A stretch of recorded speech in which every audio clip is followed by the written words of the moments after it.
자, 이번 주 사회문화 매통구 시작하도록 하겠습니다. 이번 주는 영상이 3개인데 세 번째 영상은 좀 짧을 거예요. 그래서 첫 번째, 두 번째 영상이 조금 길이가 있는데 최대한 빨리 끝내보도록 하겠습니다. 먼저 갑니다. 지위와 역할입니다. 지위와 역할. 지위와 역할. 지위라는 거, 한 개인이 집단이나 사회 속에서 차지한 위치가 바로 지위라고 하는 겁니다. 지위라는 것이 종류가 어떻게 되어 있는지 볼게요. 귀속 지위, 그리고 그 다음 지위가 나오는데 먼저 귀속 지위. 귀속되어 있다, 속해 있다는 거죠. 개인의 능력이나 노력과 관계없이 자연스럽게 가지게 되는 지위를 귀속 지위라고 합니다. 대표적인 예로는 아들, 딸, 맏이, 손자같이 태어나 보니까 아들이고 태어나 보니까 딸이야. 그냥 자연스럽게 얻은 거죠. 개인이 뭔가 노력해서 딸이 된 건 아니잖아. 그치? 그래서 자연스럽게 가지게 되었고요. 이렇게 자연스럽게 가지게 되었다는 것 자체가 뭐냐면 과거에 신분제도가 있던 시절에 귀속 지위가 굉장히 강조됐었죠. 예를 들면 귀족 아니면 왕족 뭐 이런 사람들은 다들 혈육 승계를 했잖아요.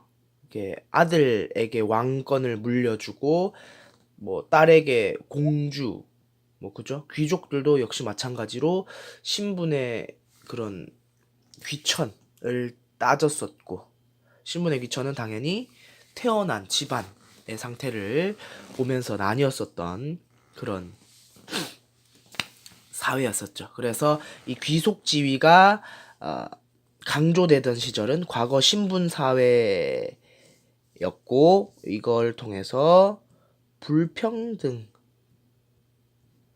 사회였다라는 걸 알 수 있죠. 그래서 귀속 지위가 강조되는 사회는 불평등 정도가 높을 수 있다라는 점이 특징이고, 두 번째 갑니다. 두 번째가 성취지위예요. 성취하다, 이루어냈다는 거야. 개인의 의지나 노력으로 후천적으로 가지게 되는 지위입니다. 예를 들어서 아버지, 어머니, 아내, 남편 또는 자신의 직장 내 계급, 직급 이런 것들이 다 성취지위라고 할 수 있죠. 어머니, 아버지도 태어나 보니까 우리 아빠는 우리 아빠인데, 우리 엄마 우리 엄마인데 이거 귀속지위 아니야? 라고 하지만 엄마 아빠가 되려면 결혼을 해야 되잖아요. 그죠? 서로 사랑하고 결혼을 해야 된다는 그런 노력, 의지가 들어가기 때문에 어머니 아버지도 성취지위다라고 할 수 있고, 성취지위가 강조되는 사회는 역시나 개인의 노력으로 뭔가 이루어낼 수 있다는 점에서 귀속지위가 강조되는 사회보다는 불평등 정도가 낮다라고 볼 수 있습니다. 그래서 여기서 둘을 좀 비교해 보자면 이런 식으로 귀속지위와 성취지위가 나타나고요. 그 다음 노인이라는 지위는 자연스럽게 나이가 들어가면서 생기는 거니까 되는 거니까 귀속지위라고 볼 수 있습니다. 그 다음에 역할에 대해서 볼게요. 역할. 일정한 지위에 대해서 사회적으로 기대되는 행동 양식을 역할이라고 합니다. 예를 들어서 여기 적혀 있는 아버지라는 지위에 대한 역할은 뭘까요? 아버지는 아버지로서 아내에게 최선을 다하고 자신의 자녀에게 역시나 잘 대해주고, 또 자신의 부모나 주변 사람들에게 최선을 다하는 역할, 그게 바로 아버지의 역할이 아닐까요? 그죠? 그런 게 바로 역할이라는 겁니다. 지위에 따른 기대되는 행동 양식. 그러면 역할 행동은 실제로 그 역할을 수행하는 구체적인 방식을 말하는 거예요. 자신이 아버지로서 아들, 딸들에게 뭔가 최선을 다하고 돌봐주고, 아플 때 병원 데려다주고, 배고플 때 밥 먹여주고, 그죠? 용돈 모자랄 때 용돈도 주고, 하는 게 아버지의 역할이잖아요. 그 역할을 실제로 수행하는 게 역할 행동이라는 겁니다. 아버지가 용돈을 주는 게 역할 행동. 아버지가 자녀를 데리고 병원을 가는 게 역할 행동이라고 볼 수 있는 거죠. 자, 어렵지 않죠? 그 다음에 갑니다. 자, 역할 갈등이라는 게 있습니다. 역할 갈등. 둘 이상의 서로 다른 지위에 따른 역할을 동시에 수행해야 되는 상황에서 역할 간 충돌이 발생해 나타나는 심리적 갈등이 역할 갈등입니다. 아, 이거 할까 저거 할까? 아, 내가 이걸 해야 되나 저걸 해야 되나? 이런 상황인데 뒤에 나가면 이제 진로 관련 고민하는 것도 예시문으로 많이 나오거든요, 문제에서. 근데 헷갈리면 안 되니까 예시를 통해서 한번 역할 갈등을 이해해 봅시다. 자, 제가 예시문을 일부러 써왔어요. 잘 보이려나 모르겠네. 나는 누군가의 친구이자 학생들의 담임교사, 학교의 학생부를 맡고 있는 사람이다. 어느 날 학교에 있던 도중에 갑자기 당장 내가 학생부를 맡고 있는데 학생부와 관련된 출장을 가야 된다는 연락을 받는다. 부랴부랴 출장을 준비하던 중 우리 반 학생 한 명이 울면서 상담을 하고 싶다고 하소연한다. 상당히 난처하죠. 지금 당장 짐 싸서 학교를 나가서 출장 가야 되는데. 그죠? 근데 그와 동시에 전화가 왔는데 이제 친구예요. 방금 우리 학교 앞에서 교통사고가 나서 다친 것 같다고 좀 도와달라라는 말을 한다. 이게 완전 동시다발적으로 터진 거죠. 그러면은 학교 교사로서 업무에 충실해야 하며 담임으로서 학생들을 돌봐야 하고 친구로서 의리를 지켜야 하는 나 어떻게 해야 할까? 이런 상황입니다. 그렇다면 보세요. 나는 누군가의 친구이자 학생들의 담임교사, 학교의 학생부를 맡고 있는 사람 각각 다 뭐예요?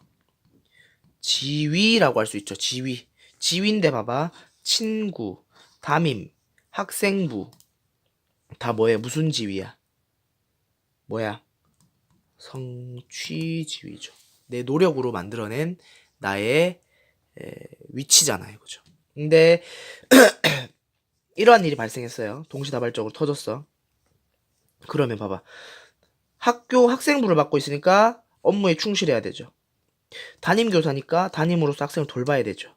친구니까 친구로서 의리를 지켜야 되죠. 이 각각 괄호 쳐놓은 거 이건 뭐예요? 역할입니다. 그죠? 역할. 지위에 대한 기대되는 행동이 역할이고 이러한 당황스럽지만 동시에 터진 이런 상황을 뭘 해야 될까? 이 역할 중에 어떤 역할을 내가 해야 될까라 그래서 역할 갈등이라고 볼 수 있죠. 동시다발적으로 터졌으니까. 어떻게 해야 할까라는 말은 다른 말로 풀어보면 어떤 역할을 행동해야 할까? 어떤 역할 행동을 해야 하는 걸까? 내가 이 역할을 할까? 이 역할을 할까? 이 역할을 할까? 어떤 역할을 구체적으로 실천해야 할까? 라고 고민하는 게 바로 역할 갈등의 상황이 될 수 있는 거죠. 여기서 틀리면 안 되니까 헷갈릴 수 있는 점 하나씩 봅시다. 역할 행동을 잘한 경우에는 칭찬과 보상이 따릅니다. 여러분들이 학생으로서 공부를 열심히 해야 되죠. 그래서 공부를 열심히 해서 예를 들어 실제로 공부를 열심히 해서 성적이 올랐다. 그러면 보상을 받죠. 뭐 칭찬이라든지 학업 우수상이라든지. 근데 그러지 못할 경우는 제재와 비난. 뭐 좀 욕을 먹을 수도 있겠죠. 공부를 못하면.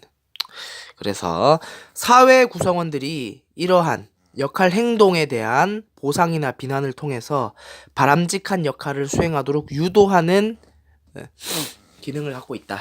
이 역할이라는 게.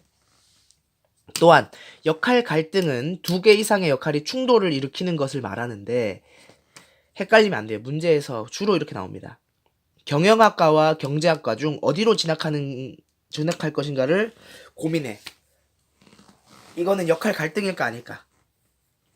경영학과를 갈까? 경제학과를 갈까? 고민하니까 이거 역할 갈등 아니야? 라고 생각할 수 있지만 개인의 진로 관련된 고민이기 때문에 단순한 내적 갈등이라고 봐서 역할 갈등이라고 볼 수가 없습니다. 없어요. 근데 두 번째 봅시다. 딸과 놀이공원에 가기로 약속한 날 직장 스케줄이 생겨서 고민이다. 이건 역할 갈등일까 아닐까? 봐봐. 딸한테는 아버지죠. 직장 스케줄을 맡고 있는 건 직장인이죠. 직장인으로서의 역할을 할까? 아버지로서의 역할을 할까? 고민하고 있는 거죠. 어떠한 역할을 맡아서 수행할 것인가? 라는 거니까 역할 갈등이라고 볼 수 있습니다. 자, 그래서 오늘은 지위와 역할에 대한 영상을 모두 배워봤고 마치도록 하겠습니다.